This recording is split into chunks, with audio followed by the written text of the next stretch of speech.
সন্দীপ ঘোষ কেন এখনো গ্রেফতার নয়? মেয়র রোডের মঞ্চ থেকে সিবিআই কে প্রশ্ন অভিষেকের। মাত্র 4 দিন কাদম্বিনী মামলা ছিল পুলিশের হাতে। 14ই আগস্ট মামলা সিবিআই কে দেয় হাইকোর্ট। 14 দিন পেরোলেও কেন গ্রেফতার নয় সন্দীপ ঘোষ? এর জবাব দিতে হবে সিবিআই কে। সিবিআই কে নিশানা করলেন তৃণমূলের সেকেন্ড ইন কমান্ড। কি বললেন তিনি, শোনাবো।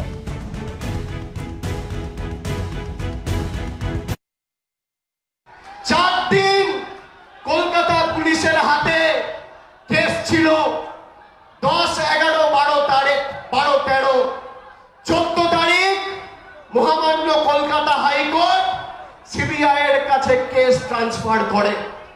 আজকে নেই করে 14 দিন অতিক্রান্ত। যারা সন্দীপ ঘোষের অ্যারেস্ট নিয়ে দাবি তুলছিল, কেন 14 দিন এই খুন আর ধর্ষণের মামলায় সন্দীপ ঘোষ অ্যারেস্ট হয়নি? সিবিআই কে জবাব দিতে হবে।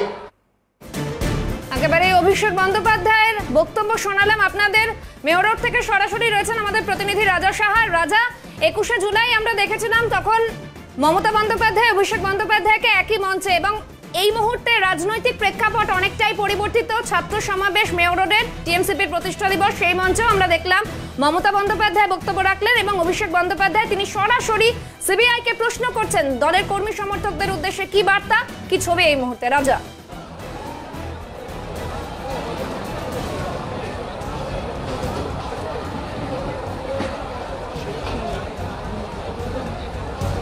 দেখো, তোমায় বলি যে আজকে অভিষেক বন্দ্যোপাধ্যায় তৃণমূল কংগ্রেস সর্বভারতীয় সাধারণ সম্পাদক, তিনি আজকে তৃণমূল ছাত্র পরিষদের প্রতিষ্ঠা দিবসের মঞ্চ থেকে সরাসরি একেবারে আরজিকর ইস্যুতে তিনি কিন্তু সিবিআইকে কাঠগড়ায় তুললেন। তিনি বলছেন 14 দিন অতিক্রান্ত হয়ে গিয়েছে, এতদিন পর্যন্ত যারা সন্দীপ ঘোষকে কেন গ্রেপ্তার করছে না বলে যারা প্রতিবাদ করেছেন, তারা আজকে বলুক যে কেন সিবিআই 14 দিন হয়ে গেল সন্দীপ ঘোষকে গ্রেপ্তার করতে পারলো না। অভিষেক বন্দ্যোপাধ্যায় বারংবার তিনি কিন্তু একটা কথা বলছেন, তিনি বলছেন এই যে সামাজিক ব্যাধি, এই সামাজিক ব্যাধি দূর করতে সবার প্রথম দরকার তা হলো ধর্ষণ বিরোধী আইন। এই ধর্ষণ বিরোধী আইন আনবার ক্ষমতা কিন্তু রাজ্যের কাছে থাকে না, যেটা কেন্দ্রীয় সরকারের হাতে থাকে। তিনি বলছেন যে গতকালকে যে সকল বিজেপি কর্মীরা, বিজেপি নেতৃত্ব রাস্তায় নেমে বলেছেন দফায় 1 দাবি 1 মুখ্যমন্ত্রীর পদত্যাগ, তাদেরকে বলছি আপনারা বলুন যে দফায় 1 দাবি 1, প্রধানমন্ত্রীর কাছে বলুন যে সাংসদ অভিযান করে বলুন যে ধর্ষণ বিরোধী আইন চাই। অভিষেক বন্দ্যোপাধ্যায় তিনি কিন্তু কার্যত হুঁশিয়ারি দিয়েছেন যে এই ধর্ষণ বিরোধী আইন পাশ করতে হবে কেন্দ্রীয় সরকারকে। এই গোটা বিষয়টি নিয়ে তিনি দিল্লিতে আবার যাবেন, আন্দোলন করবেন। তিনি এ প্রসঙ্গে উদাহরণস্বরূপ বলেছেন যে 100 দিনের কাজের টাকা দেয়নি কেন্দ্রীয় সরকার, যে কারণে একেবারে দিল্লিতে যন্তর মন্তরে গিয়ে রাজপথে নেমেছিল তৃণমূল কংগ্রেস কর্মীরা। ঠিক উদাহরণ দিয়ে কিন্তু অভিষেক বন্দ্যোপাধ্যায় বলেছেন প্রয়োজন পড়লে কিন্তু আগামী 3-4 মাসের মধ্যে যদি কেন্দ্রীয় সরকার ধর্ষণ বিরোধী আইন পাশ না করেন, সেক্ষেত্রে কিন্তু আবার দিল্লিতে গিয়ে কিন্তু একটা বড় আন্দোলনের ডাক দেবেন এই ধর্ষণ বিরোধী আইনের দাবিতে। এবার তোমাকে বলি যে অভিষেক বন্দ্যোপাধ্যায় তিনি বলছেন যে তিনি দরকার পড়লে যে প্রাইভেট মেম্বার্স বিল, তিনি নিজে কিন্তু প্রাইভেট মেম্বার বিল মুভ করবেন যাতে ধর্ষণ বিরোধী আইন তা কিন্তু পাশ করা হয়। তিনি সরাসরি বিজেপির সাংসদদের উদ্দেশ্যে বার্তা দিয়েছেন। তিনি বলছেন যে বিজেপির সাংসদরা আপনারা সংসদ ভবন অভিযান করুন, আপনারা বলুন যে অবিলম্বে ধর্ষণ বিরোধী আইন লাগবে। খুব স্বাভাবিকভাবে তিনি কিন্তু একটা কথা বলছেন অভিষেক বন্দ্যোপাধ্যায় যে এই সামাজিক ব্যাধিকে রুখতে গেলে ধর্ষণ বিরোধী আইন প্রয়োজন, যাতে অল্প সময়ের মধ্যে যিনি অভিযুক্ত তার সাজা দেওয়া সম্ভব হয়, তার শাস্তি দেওয়া সম্ভব হয়। এবং গোটা বিষয় নিয়ে সিবিআই তদন্ত নিয়ে আরজিকর ইস্যুতে তিনি আরও একবার মনে করিয়ে দিয়েছেন যে সারদা কাণ্ড 10 বছর ধরে তদন্ত প্রক্রিয়া চলছে, এখনো পর্যন্ত ফাইনাল চার্জশিট দিতে পারেনি সিবিআই। তিনি বলছেন নোবেল চুরি, একের পর জ্ঞানেশ্বরী কাণ্ডে একাধিক ক্ষেত্রে কিন্তু তিনি বলছেন যে সিবিআই কোনো রকমভাবে কিন্তু তদন্ত প্রক্রিয়া শেষ করতে পারেনি। কিন্তু তার বক্তব্য যে কলকাতা পুলিশের হাতে যদি থাকতো, মাত্র 4 দিন ছিল, কিন্তু 14 দিন অতিক্রান্ত হয়ে গেল, এখনো পর্যন্ত নির্যাতিতা এখনো পর্যন্ত কোনো রকম বিচার পেল না। বিচার বিভাগও কিন্তু তিনি আঙুল তুলেছেন। এবং একই সঙ্গে অভিষেক বন্দ্যোপাধ্যায় তিনি কিন্তু কেন্দ্রীয় সরকারের বিরুদ্ধে কার্যত বলা যেতে পারে যে আজকের এই মঞ্চ থেকে একেবারে আন্দোলন ঘোষণা করলেন। তিনি বলছেন দফায় 1 দাবি 1 ধর্ষণ বিরোধী আইন চাই। ফলত সবকিছু মিলিয়ে এটা বলাই যায় যে অভিষেক বন্দ্যোপাধ্যায় কেন কোনো মন্তব্য করছেন না আরজিকর ইস্যুতে। একাধিক ক্ষেত্রে আমরা দেখতে পেয়েছি বিরোধীরা প্রশ্ন তুলছেন, একাধিক ক্ষেত্রে দেখতে পেয়েছি যে বিরোধীরা বলছেন অভিষেক বন্দ্যোপাধ্যায় কেন মৌন হয়ে রয়েছেন। সেই অভিষেক সঙ্গে থাকো, এই মুহূর্তে আমাদের সঙ্গে রয়েছেন বিজেপির রাজ্য সভাপতি সুকান্ত মজুমদার। সুকান্ত বাবু, আপনাকে স্বাগত সিএনএ। এই অভিষেক বন্দ্যোপাধ্যায় আজকে মেয়র রোডের ছাত্র সমাবেশ থেকে একদম সরাসরি বললেন 14 দিন পেরিয়ে গেছে, এখনো কেন গ্রেফতার নয় সন্দীপ ঘোষ, এই প্রশ্ন করেছেন তিনি সিবিআই কে। কি বলবেন? অভিষেককে বলবো তার পিসিকে প্রশ্নটা করতে, আর পিসির নির্দেশে কিভাবে ডাক্তার ঘোষ তাদেরই পরিবারের একজন সদস্য সেটাও খোঁজ নিয়ে নিতে বলবো। কিভাবে সমস্ত তথ্য প্রমাণ সরিয়েছে এটা ওনার পিসি ভালো মতোই জানেন। উনি তাহলে বুঝতে পারবেন যে কেন সিবিআই ধরতে পারছে না। তথ্য প্রমাণ ছাড়া তো কাউকে গ্রেপ্তার করা যায় না। সিবিআই তার পশ্চিমবঙ্গ পুলিশ নয় যে অভিষেক বন্দ্যোপাধ্যায় শান্তিনিকেতনের চাকর হয়ে থাকে।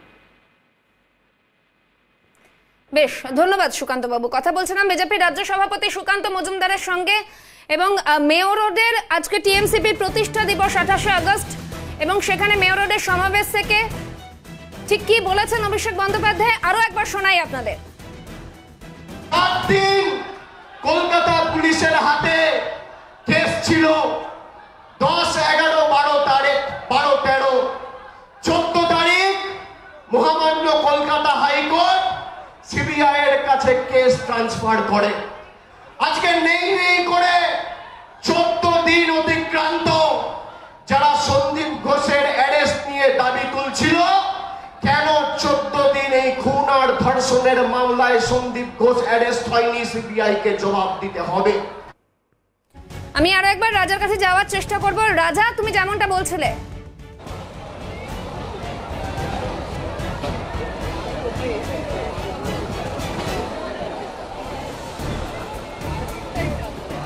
দেখো, একেবারে তোমায় বলি যে আজকে অভিষেক বন্দ্যোপাধ্যায় ঠিক যেভাবে সিবিআইকে কাঠগড়ায় তুলুন, একই সঙ্গে তিনি কিন্তু বলেছেন যে এনসিআরবি রিপোর্ট অনুযায়ী কিন্তু দেখা গিয়েছে যে 1 নম্বরে যদি কোনো রাজ্য থেকে থাকে মহিলা নারী নির্যাতনের ক্ষেত্রে। বেশ রাজা, তোমাকে আরো একবার বিরত করছি। এই মুহূর্তে কংগ্রেস মুখপাত্র সৌম্য এইচ রায় রয়েছেন টেলিফোন লাইনে। আপনাকে স্বাগত সিএনএ। আজকে অভিষেক বন্দ্যোপাধ্যায় বললেন 14 দিন পেরোলো, কেন গ্রেফতার নয় সন্দীপ ঘোষ, সিবিআই কে সরাসরি প্রশ্ন তার, কি বলবেন? না, আমরা তো বলছি যে উনি যে কথাটা বলছেন শুনতে খুব ভালো লাগছে। নিশ্চয়ই গ্রেপ্তার হওয়া উচিত সন্দীপ ঘোষের বিরুদ্ধে। যদি যা যা তথ্য পাওয়া যাচ্ছে এবং আপাত দৃষ্টিতে যেগুলো মনে হচ্ছে, সন্দীপ ঘোষকে নিশ্চয়ই গ্রেপ্তার করা উচিত, সেটা বিতর্কের কোনো অবসান নেই। কিন্তু অভিষেক বাবু কি উত্তর দেবেন যে সন্দীপ ঘোষের এত বাড়বাড়ন্ত হয়েছিল কি জন্য? সন্দীপ ঘোষ যে এত বড় মহিরু হতে পরিণত হয়েছিল, এত দুর্নীতির আখড়া করেছে আরজিকরটাকে, তার দায় কি অভিষেক বাবু নেবেন? সরকারটা তো আপনাদের চলছিল, এত মাথার উপরে আশীর্বাদের হাত কাদের ছিল? কেন সন্দীপ ঘোষের এত বাড়বাড়ন্ত হচ্ছে? এত অপরাধের আড্ডা, এত দুর্নীতি, চুরি, লুট পাট, খুন, যত দুর্নীতির আখড়া, ঘুঘুর বাসা তৈরি হচ্ছে আরজিকরটা। সেই জায়গাটা অভিষেক বাবুকে বলতে হবে যে কেন সন্দীপ ঘোষ আজকে এত বড় হয়েছে, কার লালিত পালিত প্রশ্রয় হয়েছে। আসলে উনি এখন শাক দিয়ে ভাত দেখার চেষ্টা করছেন। অভিষেক বাবু বললেন যে কেন পশ্চিমবঙ্গে মহিলা নির্যাতনের হাজার হাজার কেস পেন্ডিং করে আছে, পক্সো মামলা শুধু এখন মানুষের যখন একটা ঘটনা ঘটেছে সেই ঘটনাটাকে এখন বিভ্রান্ত করার জন্য এখন উদরপিণ্ডি বুদর গাড়ি চড়াচ্ছেন। আপনাদের সরকার চলেছে, তাই আপনাদের। অভিষেক বাবু, আপনি যতই গা ঝাড়া দেওয়ার চেষ্টা করুন, আলাদা করার চেষ্টা করুন, ডিসোসিয়েট করার চেষ্টা করুন ঘটনার থেকে, এই সরকারের সম্পূর্ণ দায় এই সন্দীপ ঘোষদের উৎপত্তির পেছনে, উদ্ভাবনের পেছনে, বড় হওয়ার পেছনে। ধন্যবাদ সৌম্যবাবু। কথা বলছিলাম কংগ্রেস মুখপাত্র সৌম্য এইচ রায়ের সঙ্গে। রাজার কাছে আরো একবার যাওয়ার চেষ্টা করব। রাজা, যে ছবি আমরা 21শে জুলাইয়ের মঞ্চ থেকে দেখেছিলাম লোকসভা নির্বাচন পরবর্তী সময়, সে সময় একটা বিজয়োৎসবের চেহারা ছিল সেই সমাবেশের, কিন্তু আজকের যে ঘটনা সেটা অনেকটাই অন্যরকম। আজকে যে মেসেজ দিলেন অভিষেক বন্দ্যোপাধ্যায়, ঠিক কি বার্তা তার?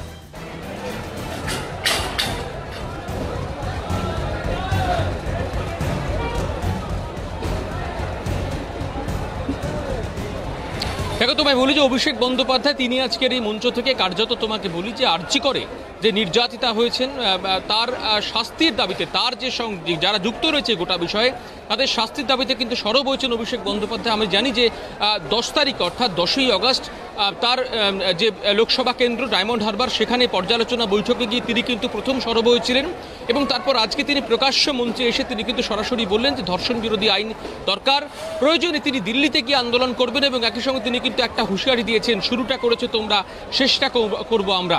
এবং অভিষেক বন্দ্যোপাধ্যায় তিনি কিন্তু কার্যত মহিলাদেরকে অনেকটা এগিয়ে রেখে তিনি কার্যত একটা বার্তা দিয়েছেন। তিনি একটা কথা বলেছেন যে আগামীতে যে স্কুল কলেজগুলিতে নির্বাচন প্রক্রিয়া হবে সেখানে যাতে 55% শতাংশ মহিলাদের জন্য সংরক্ষিত করা যায়, তার জন্য তিনি কিন্তু আজকে আবেদন করেছেন।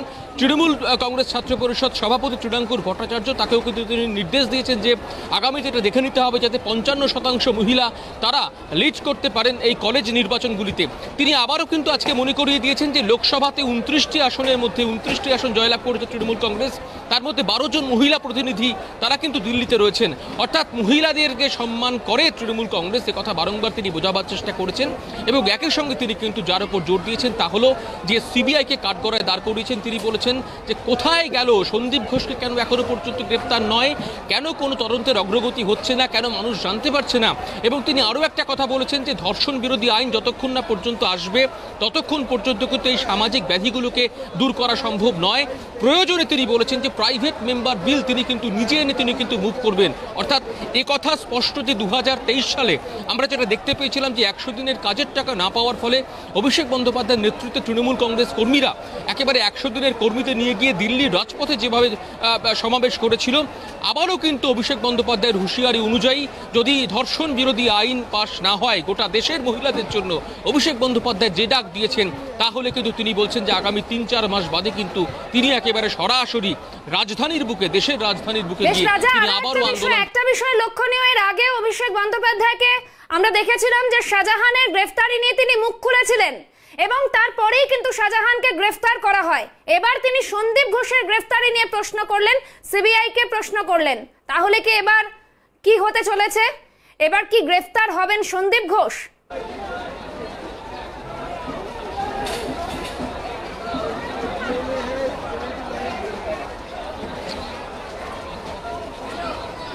দেখো তোমায় বলি যে শেখ শাহজাহান তিনি যখন গ্রেপ্তার হয়েছেন সেই প্রসঙ্গের সঙ্গে কিন্তু আজকের এই প্রসঙ্গের প্রেক্ষাপট সম্পূর্ণ আলাদা।